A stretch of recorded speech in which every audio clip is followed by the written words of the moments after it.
അൽ ഖുർആനു ഇമാമി, ഖുർആനാണ് എന്റെ ഇമാം എന്ന് പറഞ്ഞാൽ ഖുർആന് മുന്നിൽ നടക്കണം. നമ്മുടെ ജീവിതത്തിന്റെ എല്ലാ നിലപാടുകളിലും ഖുർആന് മുന്നിൽ ഉണ്ടാവണം. ഞാൻ മഅ്മൂമായിരിക്കണം. അങ്ങനെ ഖുർആനെ ഇമാമായി മുന്നിൽ നടത്തി നമ്മൾ മഅ്മൂമായി നിൽക്കുമ്പോൾ മാത്രമാണ് ഖുർആനായിരുന്നു എന്റെ ഇമാം എന്ന് പറയാൻ നമ്മുടെ നാവ് ചലിക്കുന്ന ഒരു കാലം വരാനുണ്ട്. അന്ന് നമ്മുടെ നാവ് ഖുർആൻ ഇമാമായിരുന്നു എന്ന് പറഞ്ഞ് സംതൃപ്തിയോടുകൂടി റബ്ബിന്റെ മുന്നിലേക്ക് ചെല്ലാൻ കഴിയുന്ന അസുലഭ സൗഭാഗ്യമുള്ള ജീവിതത്തിന്റെ ഉടമകളാകാൻ, ഖുർആനിന്റെ സുഗന്ധം സ്വയം ആവാഹിച്ച് ഈ ലോകത്ത് മുഴുവൻ അത് പരത്തുവാൻ കഴിയുന്ന സുഗന്ധവാഹിനികളാകാൻ ജഗന്യന്താവ് നമുക്ക് തൗഫീക്ക് നൽകി അനുഗ്രഹിക്കുമാറാവട്ടെ. ഖുർആനിനെ സംബന്ധിച്ചിടത്തോളം ഇന്നും ലോകത്ത് ഏറ്റവും കൂടുതൽ ആളുകൾ പാരായണം ചെയ്തുകൊണ്ടിരിക്കുന്ന, വായിച്ചുകൊണ്ടിരിക്കുന്ന ഒരു ഗ്രന്ഥമാണ് ഖുർആൻ എന്ന് പറയുന്നത്. തന്നെ ചുരുങ്ങിയത് ഒരു മുസ്ലിം 17 തവണയെങ്കിലും വിശുദ്ധ ഖുർആൻ എന്ത് ചെയ്യണം? പാരായണം ചെയ്തേ മതിയാകും. 160 കോടിയിലധികം മുസ്ലിങ്ങൾ ലോകത്തുണ്ട്. 160 കോടി മുസ്ലിം ആവണമെങ്കിൽ 17 തവണ ഖുർആൻ പാരായണം ചെയ്തിരിക്കണം. അപ്പൊ ഇന്ന് ലോകത്ത് ഏറ്റവും കൂടുതൽ പാരായണം ചെയ്യുന്ന വേദഗ്രന്ഥമാണ് ഖുർആൻ. ലോകത്ത് ഏറ്റവും കൂടുതൽ വിതരണം ചെയ്യുന്ന വേദഗ്രന്ഥം ബൈബിളാണ്. അപ്പൊ യഥാർത്ഥത്തിൽ ലോകത്ത് ഏറ്റവും കൂടുതൽ ആളുകൾ സ്വീകരിക്കുകയും വായിക്കുകയും അന്വേഷിക്കുകയും ചെയ്യുന്ന ഒരു ഗ്രന്ഥമാണ് നമ്മുടെ കോൺസ്റ്റിറ്റ്യൂഷൻ, ഭരണഘടനയായ വിശുദ്ധ ഖുർആൻ. ഖുർആനെ ആ രീതിയിൽ നമുക്ക് സമീപിക്കാൻ സാധിക്കുന്നുണ്ടോ എന്നൊരു ആത്മപരിശോധനയാണ് നമ്മൾ ഓരോരുത്തരും നടത്തേണ്ടത്. ഖുർആൻ നമ്മൾ വായിക്കാറുണ്ട്, പഠിക്കാറുണ്ട്, സ്റ്റഡി സെന്ററിലൊക്കെ നമ്മൾ സജീവമാണ്. നമ്മൾ ധാരാളം പരിഭാഷകൾ വായിച്ചു നോക്കാറുണ്ട്. പക്ഷെ ഖുർആനിനെ ഒരു പ്രത്യേക രീതിയിൽ സമീപിക്കാൻ നമുക്ക് സാധിക്കുന്നുണ്ടോ എന്നതാണ്. അത് ഏതാണെന്ന് ചോദിച്ചാൽ, നബി സല്ലല്ലാഹു അലൈഹി വസല്ലം വഫാത്തായി കിടക്കുന്ന സമയത്ത് അവിടുത്തെ മുഖത്ത് 2 ചാലുകൾ ഉണ്ടായിരുന്നു എന്നാണ്. ഖുർആൻ ഓതി കരഞ്ഞതിന്റെ അടയാളമാണ്. അപ്പൊ ഖുർആൻ ഓതി കരയുക എന്നുള്ള നബിയുടെ ഒരു ശീലമായിരുന്നു. അതുകൊണ്ടാണ് നബി സല്ലല്ലാഹു അലൈഹി വസല്ലം പറയുന്നത്, ഖുർആൻ പാരായണം ചെയ്യുമ്പോൾ നിങ്ങൾ കരയുക, ഇല്ലെങ്കിൽ കൃത്രിമമായി കരയുക എന്നാണ്. സാധാരണ രീതിയിൽ ഒരാൾ കരയും, ഇല്ലെങ്കിൽ നിങ്ങൾ കരച്ചിൽ വന്നിട്ടില്ലെങ്കിൽ ഉണ്ടാക്കി നിലവിളിക്കുക എന്ന് പറയും ഞങ്ങളുടെ ഭാഷയിൽ. കൃത്രിമമായി കരയുക, സാധാരണ രീതിയിൽ കരയണം എന്നാണ്. പക്ഷെ നമ്മൾ വിശുദ്ധ ഖുർആൻ ഓതുന്നുണ്ട്, പഠിക്കുന്നുണ്ട്, വായിക്കുന്നുണ്ട്. എൻ്റെ മുന്നിലിരിക്കുന്ന ആളുകൾക്ക് ഖുർആന്റെ പഠനത്തിന്റെ മഹത്വം ഒന്നും പറയേണ്ട ആവശ്യമില്ല എന്ന് എനിക്ക് തോന്നുന്നു. എല്ലാവരും പഠിക്കുന്ന ആളുകളാണ്. പക്ഷെ ഖുർആൻ നമ്മളെ കണ്ണിൽ നനവ് പടർത്തുന്നുണ്ടോ, കൽബിൽ അസ്വസ്ഥത ഉണ്ടാക്കുന്നുണ്ടോ എന്നതാണ് നമ്മൾ ആത്മപരിശോധനക്ക് വിധേയമാക്കേണ്ട ഒന്ന്. ലൗ അൻസൽനാ ഹാദൽ ഖുർആന അലാ ജബലിൻ ലറഅയ്തഹു ഖാശിഅൻ മുതസദ്ദിഅൻ മിൻ ഖശ്യത്തില്ലാഹ് ഫതിൽകൽ അംസാലു നദ്രിബുഹാ ലിന്നാസി ലഅല്ലഹും യതഫക്കറൂൻ. ഈ വേദഗ്രന്ഥത്തെ, ഈ വിശുദ്ധ ഖുർആനിനെ ഒരു പർവ്വതത്തിന്റെ മുകളിൽ ഇറക്കിയിരുന്നെങ്കിൽ നിനക്ക് കാണാമായിരുന്നു. ഖാശിഅൻ മുതസദ്ദിഅൻ മിൻ ഖശ്യത്തില്ലാഹ്. തിരുവനന്തപുരത്ത് ഏറ്റവും ഉയരം കൂടിയ ഒരു പർവ്വതത്തിന്റെ മുകളിൽ വിശുദ്ധ ഖുർആന്റെ ഒരു കോപ്പി നമ്മൾ കൊണ്ടുപോയി വെച്ചാൽ ഒന്നും സംഭവിക്കില്ല. പക്ഷെ എന്തിനാണ് നമ്മൾ പറയുന്നത് ചോദിച്ചാൽ, മനുഷ്യ ഇത് കൊണ്ടു നടക്കുന്ന നിന്റെ കൽബ് എന്തുകൊണ്ട് കുലുങ്ങണില്ല എന്നാണ്. അത് ചോദിക്കുകയാണ് നമ്മോട്. അതെന്ന് പറഞ്ഞാൽ വിശുദ്ധ ഖുർആന്റെ സാഹിത്യ ഭാഷ അനുസരിച്ച്, നമ്മുടെ ആധുനിക ഭാഷ അനുസരിച്ച് ഒരു ട്രോളാണ് അന്ന് ചെയ്യണത്. ഇതല്ല നമ്മളൊന്ന് പരിഹസിച്ചു നോക്കാൻ. ഇത് കൊണ്ടു നടക്കുന്ന നീ എന്തുകൊണ്ട് കുലുങ്ങണില്ല എന്നാണ് ചോദിക്കുന്നത്. നിന്റെ സോഫ്റ്റ്വെയർ, നിന്റെ ആപ്പില്, മൊബൈൽ ആപ്പിലുണ്ട്, മൊബൈൽ സിസ്റ്റത്തിലുണ്ട്, പെൻഡ്രൈവിലുണ്ട്, സോഫ്റ്റ്വെയറിലുണ്ട്. പക്ഷെ കൽബിൽ ഏതില്ല? വിശുദ്ധ ഖുർആനില്ല. അപ്പൊ കൽബിലേക്ക് വരുമ്പോഴാണ്, വിശുദ്ധ ഖുർആൻ നമ്മുടെ ഹൃദയത്തിലേക്ക് വരുമ്പോൾ മാത്രമേ നമുക്ക് കണ്ണിന് അതൊരു നനവുണ്ടാക്കുന്ന അനുഭവമായി മാറുകയുള്ളൂ. ലോകത്ത് പ്രവാചക അനുചരന്മാരുടെ ചരിത്രം നിങ്ങൾ എടുത്ത് പരിശോധിച്ചു നോക്കൂ. വിശുദ്ധ ഖുർആന്റെ വചനങ്ങൾ കണ്ണീര് അല്ലാതെ അവർക്ക് വായിക്കാനോ മനസ്സിലാക്കാനോ സാധിക്കാത്ത ഒരു അനുചരന് നമുക്ക് കാണാൻ സാധിക്കില്ല. സഹാബികളുടെ ചരിത്രം മുഴുവൻ അങ്ങനെയാണ്. അതുകൊണ്ട് പ്രിയപ്പെട്ടവരെ, വിശുദ്ധ ഖുർആനെ നമ്മൾ സമീപിക്കേണ്ടത് ഇമോഷണലായിട്ടാണ്. ഇമോഷൻ എന്ന് പറഞ്ഞാൽ തെറ്റായ രീതിയിൽ എന്ന അർത്ഥത്തിലല്ല, ഒരുതരം വൈകാരികമായ അടുപ്പം ഖുർആനുമായി നമുക്കുണ്ടാവുക എന്നതാണ്. നിങ്ങൾ ആലോചിച്ച് നോക്കൂ, എൻ്റെ കുട്ടി എന്ന് പറയുമ്പോൾ എൻ്റെ കൽബിൽ എവിടെ ഒരു സ്പാർക്ക് പോകുന്നുണ്ട്. നമ്മുടെ കുട്ടിയെ നമ്മൾ ആരും സ്നേഹിക്കുന്നത് ബൈ മാത്തമാറ്റിക്കൽ അല്ല, അല്ലെങ്കിൽ ബൈ സയന്റിഫിക് അല്ല. എൻ്റെ കുട്ടിയാണെന്ന് അന്വേഷിച്ച് കണ്ടെത്തി DNA ടെസ്റ്റ് നടത്തിയിട്ടല്ല നമ്മൾ നമ്മുടെ കുട്ടിയെ സ്നേഹിക്കുന്നത്. എന്റെ മോന് എന്ന് പറയുമ്പോൾ നമ്മുടെ കൽബിൽ എവിടെ ഒരു സ്പാർക്ക് വരുന്നുണ്ട്. ഇതാണ് വിമോഷൻ എന്ന് പറയുന്നത്. ഇത് അല്ലാഹു മുഹമ്മദ് റസൂലുള്ള വിശുദ്ധ ഖുർആനിന്റെ വചനങ്ങൾ വജിലത്ത് ഖുലൂബുഹും തഫീദു മിനദ്ദം എന്നൊക്കെ ഖുർആൻ പറയുന്നുണ്ട്. അവർ ഇത് കേട്ടാൽ അവരുടെ കൽബ് ഇങ്ങനെ പ്രകമ്പിതമാകും, അവരുടെ കണ്ണിന്ന് ധാരധാരയായി കണ്ണീരൊഴുകും. ഇത് വിശ്വാസത്തിന്റെ അടയാളമാണ്. നോമ്പ് നമുക്ക് നിർബന്ധമാക്കിയത് തന്നെ ലഅല്ലക്കും തത്തഖൂൻ എന്നാണ്. കുത്തിബ അലൈക്കുമുസ് സിയാമു കമാ കുത്തിബ അലൽ ലദീന മിൻ ഖബ്ലിക്കും ലഅല്ലക്കും തത്തഖൂൻ എന്നാണ്. തഖ്വ ഉണ്ടാവാൻ വേണ്ടിയാണ്. എന്താണ് തഖ്വ എന്ന് ചോദിച്ചാൽ അതിന് ചില അടയാളങ്ങളുണ്ട്. തഖ്വ ഹാഹുന എന്നാണ് നബി സല്ലല്ലാഹു അലൈഹി വസല്ലം പറഞ്ഞത്. തഖ്വ എവിടെയാണ് എന്നാണ് പറഞ്ഞത്. ഇവിടെ കൽബുണ്ട്, നമ്മളെ പോക്കറ്റുണ്ട്. പോക്കറ്റും തഖ്വയും നല്ല ബന്ധമുണ്ട്. ടൈലർ ഈ ഹദീസ് പഠിച്ചിട്ടൊന്നല്ല പോക്കറ്റ് ഇവിടെ ഫിറ്റ് ചെയ്യുന്നത്. പോക്കറ്റുള്ള കാര്യത്തെ കുറിച്ച് പറയുമ്പോൾ തഖ്വ ഉണ്ടോ ഇല്ലയെന്ന് പെട്ടെന്ന് മനസ്സിലാവും. അപ്പൊ പോക്കറ്റ് ആ വിഷയത്തിലേക്കല്ല ഞാൻ പോകുന്നത്. തഖ്വ കൽബിന്റെ ഉള്ളിലാണ്. പക്ഷെ കൽബിന്റെ ഉള്ളിലാണ് തഖ്വ എന്ന് വിചാരിച്ചുകൊണ്ട് തഖ്വ ആരും കാണില്ല, അതെന്റെ കൽബിലുണ്ട് എന്ന് പറഞ്ഞ് നടക്കാൻ പറ്റില്ല. തഖ്വ ഉണ്ടെങ്കിൽ ഒന്നാമത്തെ അടയാളം വിശുദ്ധ ഖുർആൻ നിങ്ങൾ ഓതിയാൽ നിങ്ങൾ കരയും എന്നതാണ്. കരച്ചിൽ വരുന്നില്ലെങ്കിൽ തഖ്വ ഇല്ല. അപ്പൊ തഖ്വ ഉണ്ടാക്കാൻ ഈ നോമ്പെങ്കിലും നമ്മൾ ഉപയോഗപ്പെടുത്തുക എന്നതാണ്. അപ്പൊ ഒരുപാട് നിസ്കാരത്തിൽ അവരുടെ ഹൃദയം ഇങ്ങനെ തപിക്കുന്ന അടയാളം ഒക്കെ ചരിത്രത്തിൽ, സഹാബിമാരുടെ ചരിത്രത്തിൽ നമുക്ക് കാണാൻ കഴിയും. ഒക്കെ തഖ്വയുടെ ഒരു അടയാളമാണ്. അതുകൊണ്ട് പ്രിയപ്പെട്ടവരെ, തഖ്വ എന്ന് പറയുന്നത് ഖുർആൻ കൊണ്ട് എന്തെങ്കിലും നമുക്ക് കിട്ടണമെങ്കിൽ എന്ത് വേണം? കൽബിൽ തഖ്വ വേണം. ഹുദൽ ലിൽ മുത്തഖീൻ എന്നാണ് ഖുർആൻ പറയുന്നത്. ഏറ്റവും നല്ല വസ്ത്രം ഏതാണ്? ലിബാസു തഖ്വ ദാലിക ഖൈർ. തഖ്വയുടെ വസ്ത്രമാണ്. തഖ്വക്ക് ഒരു പ്രത്യേകിച്ചൊരു വസ്ത്രമൊന്നുമില്ല. ഇന്ന വസ്ത്രം ധരിച്ചാലേ തഖ്വ ഉള്ളൂ. നമ്മൾ ഔറത്ത് ഏതാണോ റസൂൽ തിരുമേനി നിർദ്ദേശിച്ചിട്ടുള്ളത്, ഇസ്ലാം ആ ഔറത്ത് മറക്കണം, ഏത് ഡ്രസ്സും ആകാം. പക്ഷേ ധരിക്കണ എല്ലാ വസ്ത്രത്തിലും എന്ത് വേണം? തഖ്വ വേണം എന്നത് മാത്രം. തഖ്വക്കൊരു ഡ്രസ് കോഡ് ഇസ്ലാം ഉണ്ടാക്കിയിട്ടില്ല. പക്ഷെ ഏറ്റവും നല്ല വസ്ത്രം തഖ്വയുടെ വസ്ത്രമാണ്. ഏറ്റവും നല്ല ഭക്ഷണം ഏതാണ്? തഖ്വയുടെ ഭക്ഷണമാണ് ഏറ്റവും നല്ല ഭക്ഷണം എന്ന് ഖുർആൻ പറയുന്നത്. നല്ല പാതയം വിശുദ്ധ തഖ്വയുടെ പാതയമാണ് ഏറ്റവും നല്ല പാതയം എന്നാണ്. സ്വർഗം ആർക്കുള്ളതാണ്? ഉഇദ്ദത്തുൽ മുത്തഖീൻ. മുത്തഖീൻ അടിമുടി തഖ്വയാണ് വിശ്വാസിയുടെ ജീവിതം.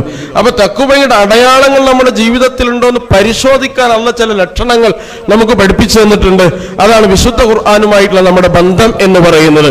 അതുകൊണ്ട് നബി സല്ലല്ലാഹു അലൈഹി വസല്ലം നോമ്പായാൽ അബ്ദുല്ലാഹി ഇബ്നു മസ്ഊദിനെ വിളിച്ചിട്ട് പറയും, അബ്ദുല്ല ഖുർആൻ എനിക്ക് ഓതിത്തരുമെന്ന്. അപ്പൊ അബ്ദുല്ലാഹി ഇബ്നു മസ്ഊദ് റളിയല്ലാഹു അൻഹു നബിയോട് പറയും, നബിയെ ഇത് നിങ്ങൾക്ക് അവതരിച്ചതാണല്ലോ, പിന്നെ ഞാൻ എന്തിനാണ് ഓതിത്തരുന്നത് എന്ന് ചോദിക്കുമ്പോൾ റസൂൽ പറയും, ഞാൻ വേറെ ആളുകളുടെ ഖിറാഅത്ത് കേൾക്കാൻ ഇഷ്ടപ്പെടുന്നു. അങ്ങനെ ഞാൻ ഓതുന്ന സമയത്ത് നബി സല്ലല്ലാഹു അലൈഹി വസല്ലമയുടെ കുറച്ച് മുന്നിലാണ് ഞാൻ ഇരിക്കുക, നബി ബാക്കിലിരിക്കും.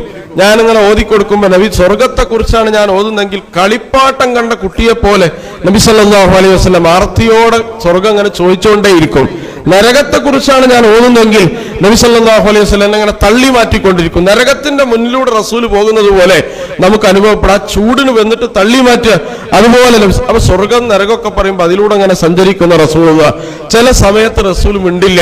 അപ്പൊ ഞാൻ അങ്ങനെ തിരിഞ്ഞു നോക്കും, മൂപ്പര് നമ്മളെ ഓതാൻ ഏൽപ്പിച്ചിട്ട് ഉറങ്ങിയോ എന്നാണ് നോക്കുന്നത്. നബി സല്ലല്ലാഹു സാധാരണ അങ്ങനെയാണ്. ഖുർആൻ എടുത്ത് നോക്കിയാൽ നമ്മൾ നോമ്പിനൊക്കെ ഉറങ്ങിപ്പോണം. എല്ലാ പണിയൊക്കെ കഴിഞ്ഞിട്ട് ഒന്ന് കാലിൽ നീട്ടി ഖുർആൻ എടുത്ത് ഓതുമ്പോൾ ഇങ്ങനെ കണ്ണ് തൂങ്ങിപ്പോണ കുറെ ആളുകളുണ്ട്. യഥാർത്ഥത്തിൽ പ്രിയപ്പെട്ടവരെ, ഖുർആൻ എടുത്ത് നമ്മൾ ഉറങ്ങാൻ പാടില്ല. നമ്മളെക്കാൾ ഗ്രേഡ് കൂടിയ ഒരു ഉദ്യോഗസ്ഥൻ നമ്മോട് സംസാരിക്കുമ്പോൾ ഉറങ്ങിയാൽ അതിന്റെ അർത്ഥം എന്താ? ആ ഉദ്യോഗസ്ഥനെ നമ്മൾ ഇൻസൾട്ട് ചെയ്തു എന്നാണ്. ഇത് ജഗന്യന്താവ് സംസാരിക്കാൻ. അല്ല സംസാരിക്കുമ്പോൾ അള്ളാനെ ഇൻസൾട്ട് ചെയ്താൽ അല്ല തിരിച്ച് നമ്മളെ ഇൻസൾട്ട് ചെയ്യണമെന്ന് തീരുമാനിച്ചാൽ ആകാശത്തുനിന്ന് താഴെ വീണത് പോലെയാണ് നമ്മുടെ അവസ്ഥ ഉണ്ടാവുക. തവിട് പൊടിയായി പോകും. നമ്മൾ ഒന്നും ചെയ്യാൻ പറ്റില്ല. അപ്പൊ അള്ളാനെ ഇൻസൾട്ട് ചെയ്യുന്ന പ്രക്രിയയാണ് ഖുർആൻ എടുത്ത് ഉറങ്ങുക എന്ന് പറഞ്ഞാൽ. ഉറക്കു വേണ്ടി ഉറങ്ങിക്കോ, കുഴപ്പമില്ല. പക്ഷെ ഖുർആൻ ജാഗ്രതയോടുകൂടി ഓതേണ്ട, പാരായണം ചെയ്യേണ്ട, പിന്തുടരേണ്ട, ജീവിതത്തിൽ പകർത്തേണ്ട സൂക്ഷ്മ വശങ്ങളെ, വിശുദ്ധ ഖുർആന്റെ ഓരോ സൂക്ഷ്മ വശങ്ങളെയും നമ്മൾ ജീവിതത്തിൽ പരിപാലിക്കേണ്ട ഒരു ആദർശ ഗ്രന്ഥമാണ് വിശുദ്ധ ഖുർആൻ എന്ന് പറയുന്നത്. അപ്പൊ നബി സല്ലല്ലാഹു അലൈഹി വസല്ലം ഉറങ്ങിയിട്ടുണ്ടോ, എന്താണ് മിണ്ടാതിരിക്കണം നോക്കാൻ വേണ്ടി ഞാൻ തിരിഞ്ഞു നോക്കുമ്പോ ഉണ്ടാവും നബിയുടെ മുഖത്തൂടെ അപ്പൊ മഴ പെയ്ത് ഇറവെള്ളം മുറ്റി വീഴുന്നത് പോലെ താടി രോമങ്ങളിലൂടെ കണ്ണീരുറ്റി വീഴുന്നത് ഞാൻ കാണാറുണ്ട് എന്നാൽ നിർത്ത് അബ്ദുള്ള എന്ന് പറയാൻ പോലും കഴിയാത്ത വിധം നബി ഏങ്ങി കരയുന്നത് ഞാൻ കാണാറുണ്ട്. അതുകൊണ്ട് പ്രിയപ്പെട്ടവരെ, ഖുർആൻ ഓതിയിട്ട് നമ്മൾ കരച്ചിൽ വരുന്നില്ല എന്നുണ്ടെങ്കിൽ ബോധമൊക്കെ കെട്ട് വീണിട്ടുണ്ട് സഹാബികൾ. ഉമർ ഖത്താബ് റളിയല്ലാഹു അൻഹു സൂറത്ത് യാസീൻ ഒരിക്കൽ ഇമാമ നിന്ന് പാരായണം ചെയ്യാൻ വംതാസുൽ യൗമ അയ്യുഹൽ മുജ്രിമൂൻ. സൂറത്ത് യാസീൻ പാരായണം ചെയ്തപ്പോൾ അദ്ദേഹം ബോധം കെട്ട് വീണുതാണ്. എത്ര യാസീൻ നമ്മൾ ഓതിയിട്ടുണ്ട്. ഒരു ദിവസം ഒരു യാസീനെങ്കിലും ഓതാത്തവർ വളരെ അപൂർവമാണ്. ആ യാസീൻ ഓതിയിട്ട് ഉമർ ഖത്താബ് റളിയല്ലാഹു അൻഹു ഇമാമ് നിൽക്കുന്ന അദ്ദേഹം മിഹ്റാബിൽ ബോധം കെട്ട് വീണു എന്നാണ് ചരിത്രം. ബോധം തെളിഞ്ഞു നോക്കുമ്പോൾ അദ്ദേഹത്തോട് അന്വേഷിച്ചു എന്താണ് അമീറുൽ മുഅ്മിനീൻ പറ്റിയതെന്ന് ചോദിച്ചപ്പോൾ ഞാൻ ആ സമയത്ത് പരലോകത്തെ കുറിച്ച് ആലോചിച്ചു നോക്കി. പരലോകത്ത് മഹ്ശറയുടെ വിഷമങ്ങൾ സഹിക്കവയ്യാതെ ഞാനും നിങ്ങൾ അല്ലാഹുവോട് പറയുന്ന ഒരു കാലം വരും, അല്ലാഹുവേ നരകത്തിലിട്ടാലും വേണ്ടിയില്ല മഹ്ശറയിൽ ഞങ്ങളെ രക്ഷിക്കണേ അല്ലാഹ് എന്ന് പറയുന്ന ഒരു കാലം വരും. ആ സമയത്ത് അല്ലാഹ് ആളുകളോട് ഫരീഖും ഫിൽ ജന്നത്തി വ ഫരീഖും ഫിസ് സഈർ, ഒരു വിഭാഗം നരകത്തിലേക്ക് മറുവിഭാഗം സ്വർഗത്തിലേക്ക് എന്ന് പറഞ്ഞ് വിചാരണ ആരംഭിക്കാൻ. ആ സമയത്ത് ചില ആളുകളോട് പറയും നിങ്ങളെ കേസെടുക്കാനായിട്ടില്ലല്ലോ, വന്ദാസുൽ യൗമ അയ്യുഹൽ മുജ്രിമൂൻ, മാറിക്കൊള്ളൂ നിങ്ങൾ മഹ്ശറയ്ക്ക് തന്നെ പോയിക്കോ എന്ന് പറയുന്ന കൂട്ടത്തിൽ സാധുവായ ഉമർ ഉണ്ടാകുമോ എന്ന് ഞാൻ ആലോചിച്ചു പോയി. ലൗ കാന ബഅദി നബിയ്യൻ ലകാന ഉമറുൽ ഖത്താബ് ലാ നബിയ്യ ബഅദി അന ഖാതമുൽ അംബിയാഇ വൽ മുർസലീൻ. എന്റെ സമുദായത്തിന് ഈ സമൂഹത്തിന് അല്ലാഹ് എന്റെ ശേഷം ഒരു പ്രവാചകനെ കൊടുക്കുമായിരുന്നെങ്കിൽ ലകാന ഉമറുൽ ഖത്താബ്, അത് ഖത്താബിന്റെ മകൻ ഉമറാണ്. ലാ നബിയ്യ ബഅദി അന ഖാതമുൽ അംബിയാഇ വൽ മുർസലീൻ, എന്റെ ശേഷം ഇനി ഒരു പ്രവാചകനില്ല, ഞാൻ അന്ത്യപ്രവാചകനാണ്. ഉമറും ഇബ്ലീസും ഒരു വഴിയിൽ സംഗമിക്കുകയില്ല എന്ന് റസൂലുള്ളാഹി സ്വല്ലല്ലാഹു അലൈഹി വസല്ലം. അത്ര ഈമാനിന്റെ നിറകുടമാണ് അമീറുൽ മുഅ്മിനീൻ ഉമർ ഖത്താബ് റളിയല്ലാഹു അൻഹു. ഈ ഉമർ ഖത്താബ് റളിയല്ലാഹു അൻഹു ഖുർആൻ ഓതിയിട്ട് ബോധം കെട്ടിട്ടുണ്ടെങ്കിൽ പ്രിയപ്പെട്ടവരെ നമ്മളൊക്കെ എത്ര ബോധം കെടേണ്ടി വരും. ബോധം കെട്ടാൻ നമുക്ക് കഴിയില്ല എന്ന് മുൻകൂർ ജാമ്യം എടുത്തിട്ടെങ്കിൽ നമ്മൾ ആലോചിക്കുക, ഒരു തുള്ളി കണ്ണീര് ഖുർആൻ ഓതിയിട്ട് കഴിയില്ലെങ്കിൽ പിന്നെ തഖ്വ ഉണ്ടെന്ന് പറയണേ യാതൊരു അർത്ഥമില്ല. തഖ്വ ഖുർആൻ ഓതി കരച്ചിൽ വരണമെങ്കിൽ ഖുർആനിൽ എന്താ പറയണമെന്ന് അറിയണം കേട്ടോ. നമുക്കൊരു ഡോക്ടർ മെഡിക്കൽ ഷീറ്റ് തന്നിട്ട് നമുക്ക് ഇംഗ്ലീഷ് അറിയുന്നത് പോലും അത് മനസ്സിലാവില്ല, അത് ഏത് ഗുളികയാണെന്നല്ലേ ഏത് ക്യാപ്സ്യൂൾ ആണെന്ന് മനസ്സിലാവില്ല. പക്ഷെ നമ്മളിത് മനസ്സിലാവില്ല എന്ന് പറഞ്ഞിട്ട് മടക്കി പോക്കറ്റിൽ വീട്ടിൽ പോകാറില്ല, മെഡിക്കൽ ഷോപ്പിൽ കൊണ്ടുപോയി കൊടുത്തിട്ട് അതിൽ എഴുതിയ മരുന്ന് നമ്മൾ കഴിച്ചാലേ നമ്മുടെ അസുഖം ഭേദമാവും. ഇതേപോലെ അല്ല എഴുതിയ മരുന്നാണ് ഖുർആൻ. മനസ്സിലാവണില്ല എന്ന് കരുതി പോക്കറ്റിൽ മടക്കി വെക്കാൻ പറ്റില്ല. ഏത് ആളെടുത്താണോ മനസ്സിലാവുന്ന അടുത്ത് പോയേ മതിയാവും, അതിൽ എഴുതിയ മരുന്ന് കഴിച്ചേ മതിയാവും. അതാണ് ശിഫാഉൽ ലിമാ ഫിസ് സുദൂർ, നിങ്ങളുടെ കൽബിനുള്ള രോഗത്തിന്റെ ശമനമാണ് വിശുദ്ധ ഖുർആൻ. കൽബിൽ ചില രോഗങ്ങളുണ്ട്, അത് ടാബിൽ കൊണ്ടുപോയി നമ്മൾ പരിശോധിച്ചാൽ, ലാബിൽ നമ്മൾ പരിശോധിച്ചാൽ ഒരിക്കലും കണ്ടെത്താൻ കഴിയില്ല. ബ്ലഡ് കൊടുത്തിട്ട് നിങ്ങൾ അതിലെ പ്രമേഹം എത്രയാണ്, അതിന്റെ പ്രഷർ എത്രയാണ്, അല്ലെങ്കിൽ അതിന്റെ കൊളസ്ട്രോൾ എത്രയാണെന്ന് പരിശോധിച്ചാൽ ലാബിൽ രക്തം ടെക്സ്റ്റ് ചെയ്താൽ നമുക്ക് കിട്ടും. പക്ഷേ നമ്മുടെ അസൂയ എത്രയാണ്, നമ്മുടെ അഹങ്കാരം എത്രയാണ്, നമ്മുടെ ഫസാദും കിബറും ഹസദും ദിയാവും തുടങ്ങിയ മാലിന്യങ്ങളൊക്കെ രക്തത്തിലുണ്ട്. പക്ഷെ അത് കണ്ടെത്താൻ ലാബിൽ എവിടെയും കഴിയില്ല. പക്ഷെ ഈ മാലിന്യങ്ങളെ ദൂരീകരിക്കാൻ പറ്റുന്ന ഒരു സിദ്ധാഔഷധമാണ് വിശുദ്ധ ഖുർആൻ. ഫീ ഖുലൂബിഹിം മറദുൻ ഫസദഹുമുല്ലാഹു മറള, ഹൃദയത്തിന് ചില രോഗങ്ങളുണ്ട്, ആ രോഗങ്ങൾ ബാധിച്ചാൽ അള്ളയായിട്ട് ആ രോഗം ശിഫയാക്കില്ല, നമ്മൾ തന്നെ മാറ്റണമെങ്കിൽ എന്താണ് ശിഫാഉൽ ലിമാ ഫിസ് സുദൂർ. ഈ ഖുർആൻ എടുത്ത് നീ പരിശോധിച്ച് നോക്കുക, കൽബിന്റെ രോഗങ്ങൾ മാറ്റാൻ ഒരു പിടി മരുന്ന് കുറിച്ചിട്ടുണ്ട് അല്ലാഹ്. അത് എഴുതി അത് അറിയുന്ന ആളെടുത്ത് പോയി അല്ലെങ്കിൽ സ്വയം മനസ്സിലാക്കാൻ കഴിയുമെങ്കിൽ അത് മനസ്സിലാക്കി നമ്മുടെ വ്യക്തിത്വത്തെയും ജീവിതത്തെയും വിശുദ്ധിയിലേക്ക് കൊണ്ടുവരിക എന്നൊരു പ്രധാന പ്രക്രിയ ഖുർആനിന്റെ കാര്യത്തിൽ നമ്മൾ ഓരോരുത്തരും കാണിക്കണം, അതിന് ജാഗ്രത പുലർത്തണം. അതുകൊണ്ട് വിശുദ്ധ ഖുർആൻ എന്ന് പറയുന്നത് മഹാനായ അബൂബക്കർ റളിയല്ലാഹു അൻഹു റസൂലുള്ളാഹി ജീവിച്ചിരിക്കെ റസൂലുള്ളാഹിക്ക് ഇമാം എന്നൊരു സഹാബിയാണ് അബൂബക്കർ റളിയല്ലാഹു അൻഹു. നബി അദ്ദേഹത്തെ ഇമാം നിൽക്കാൻ പറഞ്ഞപ്പോൾ ആയിഷ റളിയല്ലാഹു അൻഹ ഓടി വന്നിട്ട് പറയാണ്, നബി എന്റെ പിതാവിനെ നിങ്ങൾ ഇമാം നിർത്താൻ പാടില്ല. കാരണം എന്താണ്, എന്റെ പിതാവ് ഒരു ചെറിയ അധ്യായം പോലും കരയാതെ പൂർത്തീകരിക്കില്ല എന്നാണ്. അത്രമേൽ ഖുർആൻ ഓതി കരയുന്ന ഒരാളാണ് സിദ്ദീഖുൽ അക്ബർ റളിയല്ലാഹു അൻഹു. അദ്ദേഹം ഉടൻ നബി സല്ലല്ലാഹു അലൈഹി വസല്ലം ഇമാം നിർത്തി അദ്ദേഹത്തെ. പക്ഷേ അന്ന് അദ്ദേഹം പാരായണം ചെയ്ത അധ്യായം ചെറിയൊരു അധ്യായമാണ്, അൽ ഖാരിഅതു മൽ ഖാരിയ വമാ അദ്റാക മൽ ഖാരിയ. ഈ 3 ആയത്തുകളല്ലാതെ ഞങ്ങൾ ഒന്നും കേട്ടില്ല അബൂബക്കർ സിദ്ദീഖിന്റെ ഏങ്ങിയുള്ള കരച്ചിലല്ലാതെ എന്നാണ് ചരിത്രം പറയുന്നത്. അപ്പൊ അത്രമേൽ വിശുദ്ധ ഖുർആനിന്റെ ഉള്ളിലേക്ക് ഇറങ്ങി ചെല്ലാൻ അവർക്ക് സാധിച്ചതുകൊണ്ട് അവരുടെ കണ്ണിന് നനവ് പടർത്തുന്ന ഒന്നായിരുന്നു വിശുദ്ധ ഖുർആൻ. നനവ് പടർത്തണമെങ്കിൽ നമുക്കൊരു ഇമോഷണലായ ഒരു ബന്ധം വിശുദ്ധ ഖുർആനുമായിട്ടുണ്ടാവണം. അവിടെയാണ് അള്ളാഹുവിന്റെ റസൂൽ നാളെ പരലോകത്ത് തള്ളി പറയുന്ന ഒരു വിഭാഗത്തെ വിശുദ്ധ ഖുർആൻ നമുക്ക് പരിചയപ്പെടുത്തിയിട്ടുണ്ട്. വഖാല റസൂലു യാ റബ്ബി ഇന്ന ഖൗമി ഇത്തഖദു ഹാദൽ ഖുർആന മഹ്ജൂറ. റസൂൽ സല്ലല്ലാഹു അലൈഹി വസല്ലം നാളെ പരലോകത്ത് നമ്മളെ തള്ളി പറയുന്ന ഒരു സന്ദർഭമുണ്ട്. ആ സന്ദർഭം ഒറ്റ കേസിന്റെ കാര്യത്തിലാണ്. ആ കേസ് ഖുർആൻ നമ്മൾ വേണ്ട വിധം സ്വീകരിച്ചില്ല, പരിഗണിച്ചില്ല എന്ന കാരണത്താൽ അള്ളാഹുവിന്റെ റസൂൽ നമ്മളെ തള്ളിപ്പറയുന്ന ഒരു നാൾ വരും എന്നാണ്. റൂഹ് തൊണ്ടക്കുഴിയിലെത്തിയ സന്ദർഭത്തിൽ ഇന്നലി സക്കറാത്തിൽ മൗത്തിൽ ഷദീദ്, ആയിഷ മരണത്തിന് അതികഠിനമായ വേദനയാണല്ലോ എന്ന് പറഞ്ഞ് റസൂൽ ഇങ്ങനെ ആകെ പൊട്ടി വിയർത്തുകൊണ്ടിരിക്കുന്ന സമയത്ത് പോലും എന്നെയും നിങ്ങളെയുമാണ് അള്ളാഹുവിന്റെ റസൂൽ വിളിച്ചത് ഉമ്മത്തി, എന്റെ സമൂഹമേ എന്നാണ് വിളിച്ചത്. നാളെ യൗമുൽ ബാഴ്സിൽ പുനരുത്ഥാന നാളിൽ ഖബറിൽ നിന്ന് വരുമ്പോൾ റസൂൽ ആദ്യം വിളിക്കാൻ നമ്മളെയാണ് എന്നൊക്കെ ചരിത്രത്തിൽ നമുക്ക് കാണാൻ കഴിയും. ആ റസൂൽ നമ്മളെ തള്ളിപ്പറയും. ഏതിന്റെ കാര്യത്തിൽ? ഖുർആൻ അവർ വേദഗ്രന്ഥമാണെന്നൊക്കെ പറഞ്ഞ് സ്വീകരിച്ചു. നോമ്പ് വരുമ്പോൾ ഒന്ന് പൊടി തട്ടിയിട്ട് ഓതിയിട്ട് പിന്നെയും വീണ്ടും ഷെൽഫിലേക്ക് വെക്കും. ഖുർആനും അവരുടെ ജീവിതം തമ്മിൽ യാതൊരു ബന്ധമില്ല. അവരുടെ കല്യാണങ്ങൾ, അവരുടെ സൽക്കാരങ്ങൾ, അവരുടെ നിലപാടുകൾ, അവരുടെ സാമൂഹ്യ ജീവിതങ്ങൾ, രാഷ്ട്രീയ ജീവിതം, സാമ്പത്തിക ജീവിതം, ഇതുമായി ബന്ധപ്പെട്ട ഒരു ജീവിത വ്യവഹാരത്തിലും ഖുർആനിനെ അവർ അടുപ്പിച്ചിട്ടേ ഇല്ല. ഖുർആൻ അവർ അവഗണിച്ചു കളഞ്ഞു. അതുകൊണ്ട് അള്ളാഹുവേ, ഈ സമൂഹത്തിന്റെ കാര്യത്തിൽ എന്താന്ന് വെച്ചാൽ നീ ചെയ്തോ എന്ന് പറഞ്ഞ് റസൂൽ ഒഴിഞ്ഞു മാറുന്ന ഒരു സന്ദർഭമുണ്ട്. അള്ളാഹുവിന്റെ റസൂൽ നമ്മുടെ കാര്യത്തിൽ ഒഴിഞ്ഞു മാറിയാൽ പിന്നെ നമുക്ക് ശുപാർശ പറയാൻ ഒരു പോളിറ്റ് ബ്യൂറോയോ ഹൈക്കമാൻഡോ അവിടെ ഇല്ല. റസൂലിന് മാത്രം ശുപാർശക്ക് അനുമതിയുള്ള ഒരു ലോകമാണ് മഹ്ശറ എന്ന് പറയുന്നത്. ആ സന്ദർഭത്തിൽ റസൂലിന്റെ ശുപാർശക്ക് അർഹരായി നിൽക്കണമെങ്കിൽ വിശുദ്ധ ഖുർആൻ നമ്മുടെ ജീവിതത്തിൽ ഇഞ്ചായി, ഓരോ ഇഞ്ചിലും ഖുർആനിന്റെ ശൈലിയും സംസ്കാരവും ഖുർആനിന്റെ നിർദ്ദേശങ്ങളും നമ്മുടെ ജീവിതത്തിൽ ഉണ്ടാവണം. അതിനുവേണ്ടിയുള്ള പരിശ്രമങ്ങളാണ് പ്രിയപ്പെട്ട സഹോദരിമാരെ നമ്മൾ ഓരോരുത്തരും നടത്തേണ്ടത്. അപ്പൊ ഖുർആൻ പഠിക്കാൻ നമ്മൾ കാണിക്കുന്ന ഔത്സുക്യം എന്ന് പറയുന്നത് ഇനിയും ധാരാളം വർദ്ധിക്കേണ്ടതുണ്ട്. നമ്മൾ സാധാരണ രീതിയിൽ ഖുർആൻ പഠിക്കുന്ന ഉമ്മയും ഉപ്പയും ഉണ്ടാവും, പക്ഷെ കുട്ടികൾ ഖുർആൻ പഠിക്കാറില്ല. അതുപോലെ അല്ലെങ്കിൽ നമ്മുടെ കൂട്ടത്തിൽ എല്ലാ കുടുംബത്തിലെ തന്നെ ഏറ്റവും ഒരു വലിയ പ്രധാനപ്പെട്ട ഘടകമാണ് വിശുദ്ധ ഖുർആൻ എന്ന് പറയുന്നത്. നബി തിരുമേനി സല്ലല്ലാഹു അലൈഹി വസല്ലം പറയുന്നത്, വീട്ടിൽ ദമ്പതിമാരുടെ, ഭാര്യയുടെയും ഭർത്താവിന്റെയും മനസ്സ് ഇണങ്ങാൻ വേണ്ടി 3 കാര്യങ്ങൾ റസൂലുള്ളാഹി പഠിപ്പിച്ചതിൽ ഒന്നാമത്തേത് അദ്ദിബുഹുൽ ഖുർആൻ എന്നാണ്. ഖുർആൻ വീടുകളിൽ പഠിപ്പിക്കുക എന്നാണ്. ഖുർആൻ വീടുകളിൽ പഠിപ്പിക്കുക എന്നാൽ വീട്ടിലുള്ള ആളുകളുടെ മനസ്സ് ഇണങ്ങുമെന്ന് റസൂലുള്ളാഹി സ്വല്ലല്ലാഹു അലൈഹി വസല്ലം. കാരണം 2 മനുഷ്യന്മാരുടെ മനസ്സിണക്കുക എന്നുള്ള ലോകത്ത് ഒരു മനുഷ്യനും ചെയ്യാൻ കഴിയില്ല. കാരണം മനസ്സിന്റെ നിയന്ത്രണം ജഗന്യന്താവിലാണ്. ലോകത്തുള്ള മുഴുവൻ നീ ചെലവഴിച്ചാലും അവരുടെ മനസ്സ് ഇണക്കാൻ നിനക്ക് കഴിയില്ലെന്ന് വിശുദ്ധ ഖുർആൻ.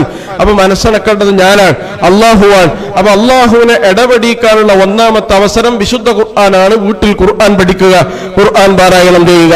രണ്ടാമത് റസൂലുള്ളാഹി പഠിപ്പിച്ചത് നിങ്ങൾ പ്രാർത്ഥനകൾ പരസ്പരം പഠിപ്പിച്ചു കൊടുക്കുക എന്നാണ്. പ്രാർത്ഥനകൾ പഠിപ്പിച്ചു കൊടുക്കുക. കൊറോണ വന്നാൽ എന്ത് പ്രാർത്ഥിക്കണം, അല്ലെങ്കിൽ മാറാവ്യാധികൾ വന്നാൽ എന്ത് പ്രാർത്ഥിക്കണം, അതുപോലെ തന്നെ വീട്ടിൽ നിന്ന് ഇറങ്ങുമ്പോൾ, വീട്ടിലേക്ക് കയറുമ്പോൾ, കിടക്കുമ്പോൾ, ഉണരുമ്പോൾ, ഇങ്ങനെ തുടങ്ങി പ്രാർത്ഥനകൾ ധാരാളമുള്ള ജീവിതമാണ് വിശ്വാസിയുടെ ജീവിതം. അത് നീ വീട്ടിൽ പഠിപ്പിച്ചു കൊടുക്കൂ, മനസ്സ് ഇണങ്ങുമെന്ന് റസൂലുള്ളാഹി സ്വല്ലല്ലാഹു അലൈഹി വസല്ലം.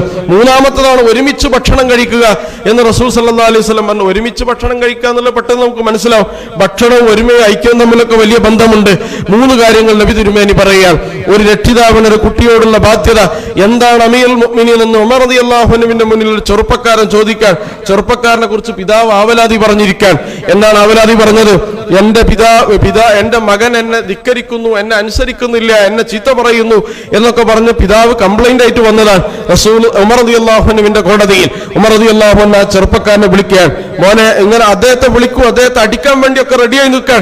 ഞാൻ ഭരിക്കുന്ന സമൂഹത്തിൽ ഒരു പിതാവിനെ ചീത്ത പറയുന്ന കുട്ടി ഉണ്ടാവാൻ പാടില്ലല്ലോ. അതുകൊണ്ട് ഉമർ റളിയല്ലാഹു അൻഹു ശിക്ഷിക്കാൻ വേണ്ടി തയ്യാറായി നിൽക്കുമ്പോൾ ഈ ചെറുപ്പക്കാരൻ അമീറുൽ മുഅ്മിനീൻ, എന്താണ് ഉപ്പാക്ക് എന്റെ മേലുള്ള ബാധ്യത എന്ന് പറഞ്ഞു തരൂ എന്നാണ്. ഒന്നാമതായി ഉമർ റളിയല്ലാഹു അൻഹു പറഞ്ഞത്, നല്ല ഇണയെ തെരഞ്ഞെടുക്കണം. ഉമ്മയെ തെരഞ്ഞെടുക്കുമ്പോൾ നല്ല ഉമ്മയാവണം. അതിനി പറഞ്ഞിട്ട് കാര്യമില്ല, കഴിഞ്ഞുപോയി. എന്റെ ഉമ്മ ഒരു മജൂസിയായിരുന്നു അമീറുൽ മുഅ്മിനീൻ. ഉമ്മയെ തെരഞ്ഞെടുക്കുന്നതിൽ എന്റെ ഉപ്പ പരാജയപ്പെട്ടു. രണ്ടാമത് എന്താണ് അമീറുൽ മുഅ്മിനീൻ?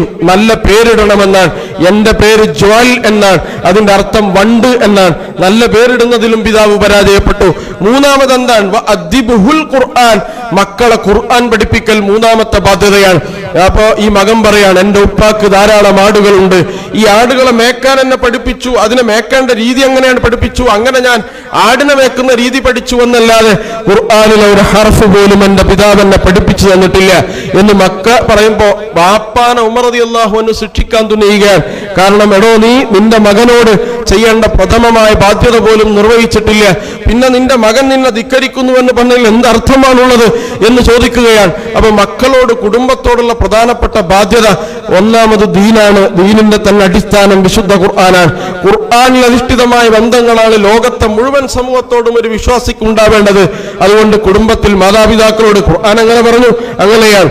അതുപോലെ തന്നെ ഭാര്യയോടുള്ള ബാധ്യത എന്താണ്? ഭർത്താവിനോടുള്ള ബാധ്യതയാണ്. ഖുർആൻ എങ്ങനെ പറഞ്ഞു? അങ്ങനെയാണ്. അപ്പൊ ഖുർആൻ നമ്മുടെ ജീവിതത്തിലെ ശരിയും തെറ്റും നിർണ്ണയിക്കേണ്ട അതിന് അധികാരമുള്ള ഒരു ഗ്രന്ഥമാണ്. കാരണം ജഗന്യന്താവിന്റെ വിധികളാണ് വിശുദ്ധ ഖുർആൻ എന്ന് പറഞ്ഞത്.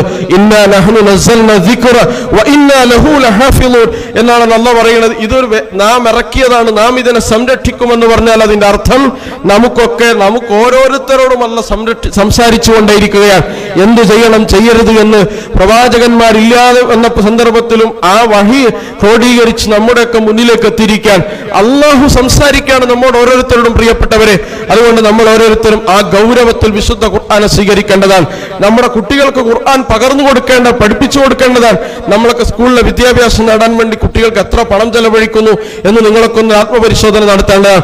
ഭൗതിക വിദ്യാഭ്യാസം നേടാനും അത് പഠിപ്പിക്കാനും വേണ്ടി എല്ലാ സംവിധാനങ്ങളും നമ്മൾ ഉപയോഗിക്കണം, അതിന് തർക്കമൊന്നുമില്ല.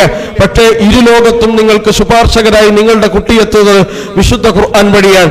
ഈ ഖുർആൻ പഠിപ്പിക്കാൻ നമ്മൾ എത്ര ഇൻവെസ്റ്റ്മെന്റ് കൊടുത്തു, എത്ര സമയം ചെലവഴിച്ചു, ജീവിതത്തിൽ 10 ഇരട്ടി പ്രാധാന്യം കൊടുക്കേണ്ടതാണ്. വിശുദ്ധ ഖുർആൻ എന്ന് പറഞ്ഞാൽ പറയുന്ന എനിക്കും കേൾക്കുന്ന നിങ്ങൾക്കും അറിയാം ഒരിക്കലും അത് നടക്കില്ല എന്ന്. പക്ഷെ 10-1 നമ്മൾ വിശുദ്ധ ഖുർആന് പ്രാധാന്യം കൊടുക്കണം. പ്രിയപ്പെട്ടവരെ, വിശുദ്ധ ഖുർആൻ പഠിച്ചാലാണ് മരിച്ചുപോയ നമുക്ക് നമ്മുടെ മക്കൾ ഒരു അസറ്റായി തീരും. നമ്മളൊക്കെ മരിച്ചു കിടക്കുമ്പോൾ നമ്മുടെ മയ്യത്ത് വെച്ച് മക്കൾ പ്രാർത്ഥിക്കണം, അല്ലാഹുമ്മ ഗ്ഫിർ ലഹു വറഹംഹു വഅഫു അൻഹു വഅക്രിം നുസ്ലഹു വവസിഅ മുദ്ഖലഹു. അല്ലാഹു എൻ്റെ ഉപ്പാക്ക് എൻ്റെ ഉമ്മാക്ക് പുറത്തു കൊടുക്കല്ല എന്ന് പറയുമ്പോൾ മകന്റെയും മകളെയും കൽബ് കലങ്ങി ഒരിറ്റ് കണ്ണീരുങ്ങളെ കഫംപുടവയിൽ വീണു പോയാൽ പ്രിയപ്പെട്ട രക്ഷിതാവ്, ലോകത്ത് ഏറ്റവും വലിയ സമ്പാദ്യമാണ്. അതില്ലാതെ അത്ര ഒരു മക്കളില്ലെങ്കിൽ പിന്നെ നിങ്ങൾ എത്ര സമ്പാദിച്ചിട്ട് എന്താണ് കാര്യം? അതുകൊണ്ട് പ്രിയപ്പെട്ട ആ മകൻ നാളെപ്പോ മരിച്ചു കിടക്കുമ്പോൾ എൻ്റെ ഉപ്പാക്ക് പ്രാർത്ഥിച്ചു കളയാമെന്ന് വിചാരിച്ച ഒരു മകനും വരില്ല.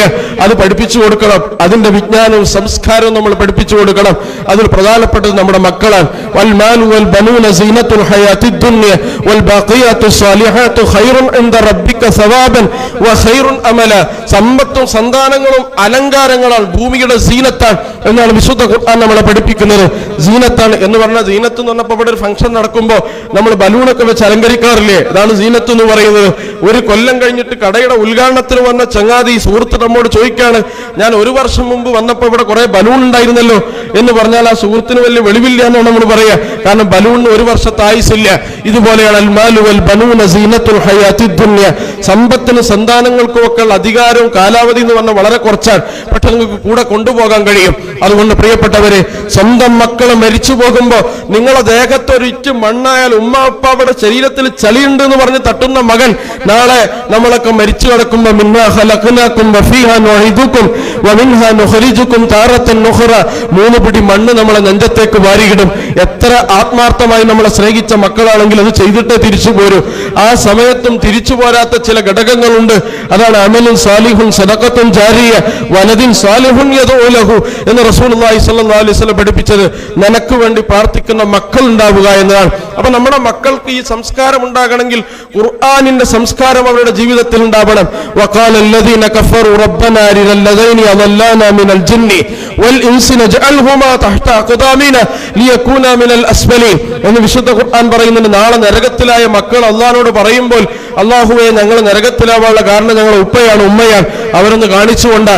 കാരണം അവർ ഞങ്ങൾക്ക് ഒരുപാട് സർട്ടിഫിക്കറ്റ് നേടി ഒരുപാട് ക്വാളിറ്റിയുള്ള വിദ്യാഭ്യാസം ഞങ്ങൾക്ക് നൽകി, അതൊന്നും ഇവരെ ഉപകാരപ്പെട്ടില്ല. ഇവിടെ ഉപകാരപ്പെടുന്ന ഒന്നും ഞങ്ങൾ അവരെ പഠിപ്പിച്ചിട്ടില്ല. അതുകൊണ്ട് അവരൊന്ന് കാണിച്ചു തരണമെന്ന് അള്ളാഹിനോട് സ്വന്തം മക്കൾ റെക്കമെൻഡ് ചെയ്യുന്ന ഒരു കാലം വരും.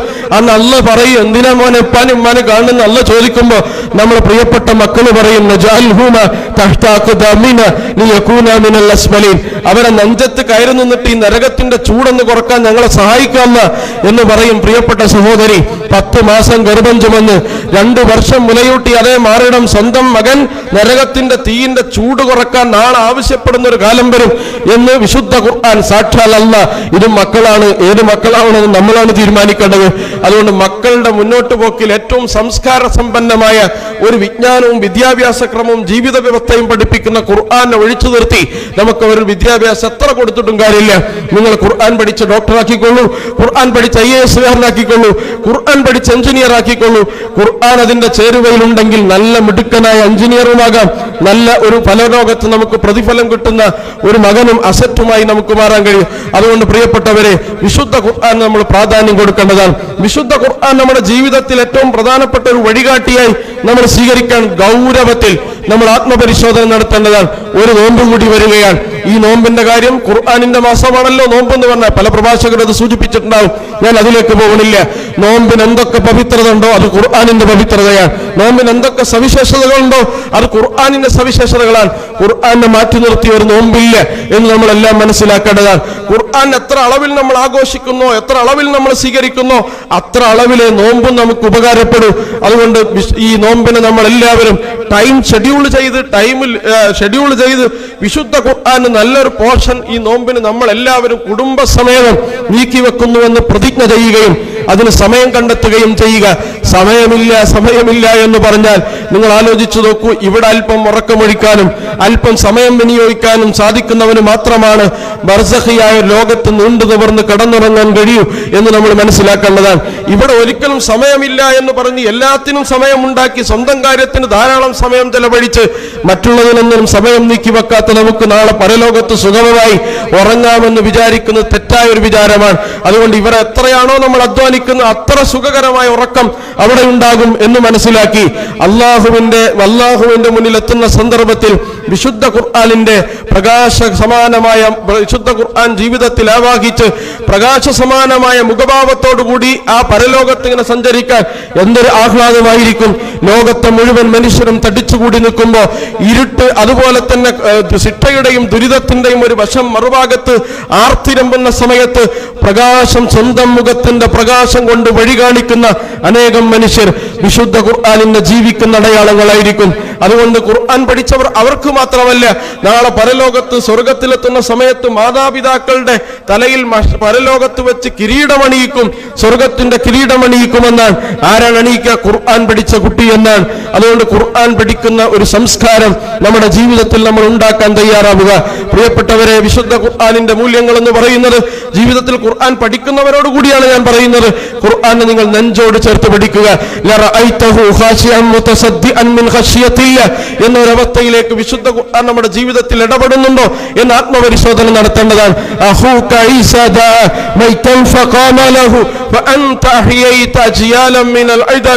താങ്കളുടെ സഹോദരൻ ഈസാ അലൈഹിസ്സലാം മരിച്ചവരെ ജീവിപ്പിച്ചിട്ടുണ്ട്.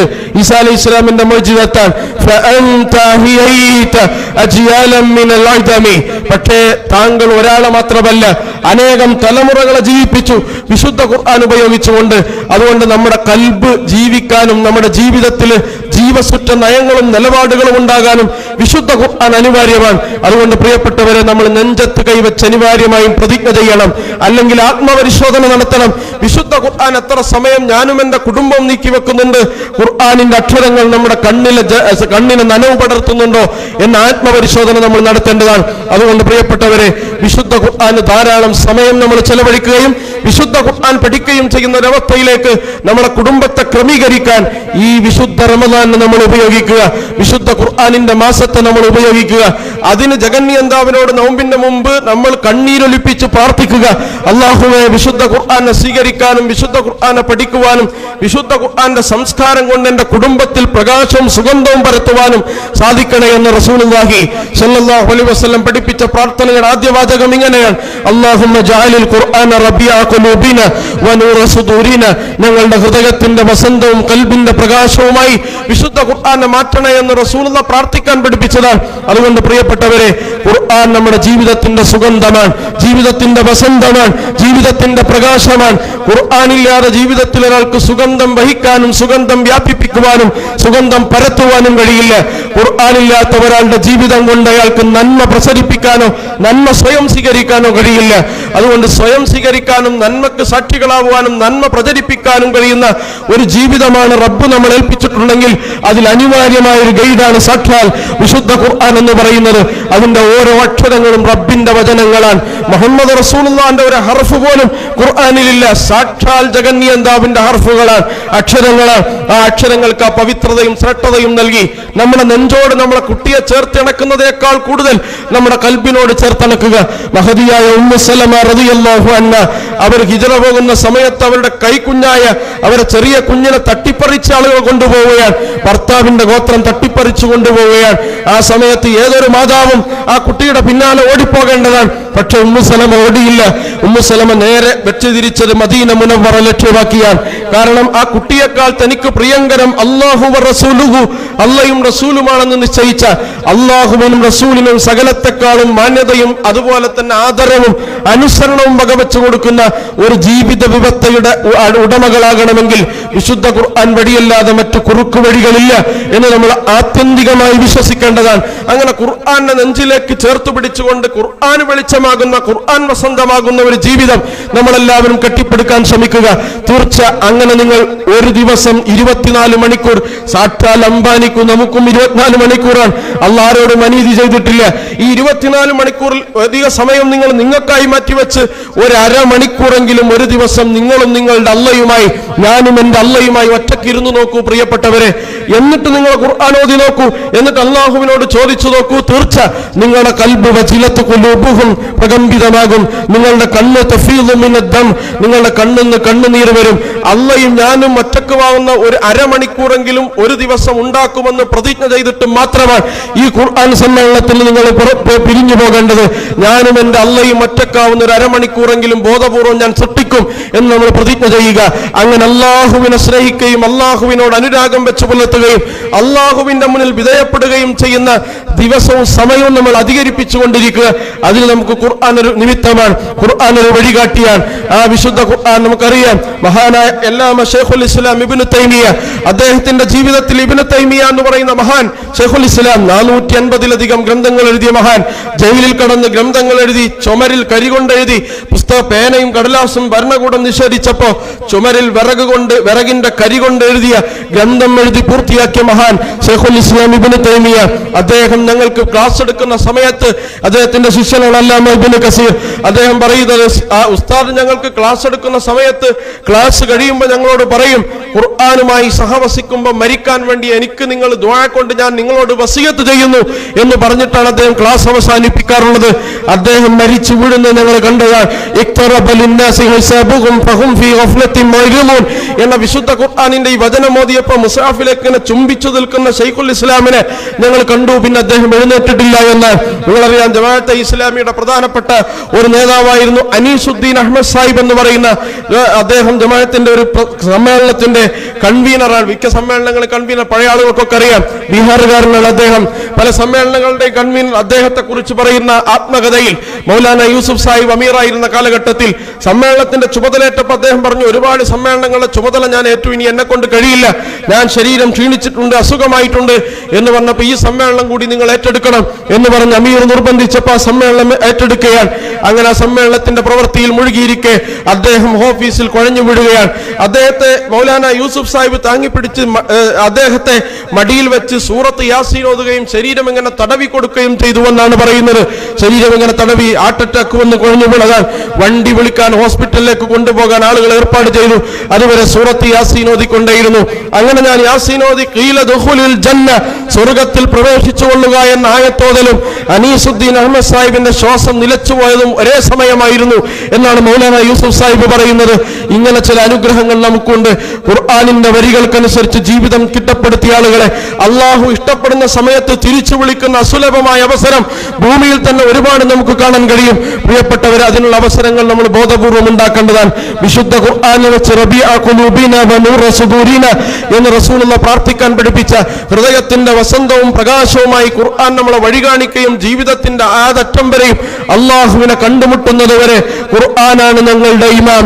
പരലോകത്ത് ബർസഖിയായ ലോകത്ത് നമ്മോട് ചോദിക്കുന്ന ചോദ്യത്തിൽ പ്രധാനപ്പെട്ട ഒരു ചോദ്യം, മൻ ഇമാമുക, നിന്റെ ഇമാം ആരാണ്? എന്റെ ഇമാം ഇന്ന ആളാണ്, ഇന്ന മദ്ഹബുകാരനാണെന്നും പറഞ്ഞ് രക്ഷപ്പെടില്ല. അൽ ഖുർആനു ഇമാമി, ഖുർആനാണ് എന്റെ ഇമാം എന്ന് പറഞ്ഞാൽ ഖുർആന് മുന്നിൽ നടക്കണം. നമ്മുടെ ജീവിതത്തിന്റെ എല്ലാ നിലപാടുകളിലും ഖുർആന് മുന്നിൽ ഉണ്ടാവണം. ഞാൻ മഅ്മൂമായിരിക്കണം. അങ്ങനെ ഖുർആനെ ഇമാമായി മുന്നിൽ നടത്തി നമ്മൾ മഅ്മൂമായി നിൽക്കുമ്പോൾ മാത്രമാണ് ഖുർആനായിരുന്നു എന്റെ ഇമാം എന്ന് പറയാൻ നമ്മുടെ നാവ് ചലിക്കുന്ന ഒരു കാലം വരാനുണ്ട്. അന്ന് നമ്മുടെ നാവ് ഖുർആൻ ഇമാമായിരുന്നു എന്ന് പറഞ്ഞ് സംതൃപ്തിയോടുകൂടി റബ്ബിന്റെ മുന്നിലേക്ക് ചെല്ലാൻ കഴിയുന്ന അസുലഭ സൗഭാഗ്യമുള്ള ജീവിതത്തിന്റെ ഉടമകളാകാൻ, ഖുർആനിന്റെ സുഗന്ധം സ്വയം ആവാഹിച്ച് ഈ ലോകത്ത് മുഴുവൻ അത് പരത്തുവാൻ കഴിയുന്ന സുഗന്ധവാഹിനികളാകാൻ ജഗന്യന്താവ് നമുക്ക് തൗഫീക്ക് നൽകി അനുഗ്രഹിക്കുമാറാവട്ടെ. നമ്മുടെ എല്ലാ വീഴ്ചകളും അല്ലാഹു സുബ്ഹാനഹു വ തആല പുറത്ത് മാപ്പാക്കി തരുമാറാവട്ടെ. ജീവിക്കുന്ന കാലം അത്രയും അള്ളാഹുവിന്റെ സംരക്ഷണത്തിലും കാവലിലും തൃപ്തിയിലും ജീവിക്കാനുള്ള മഹാഭാഗ്യം അള്ളാഹു നമുക്ക് എല്ലാവർക്കും നൽകി അനുഗ്രഹിക്കുമാറാവട്ടെ.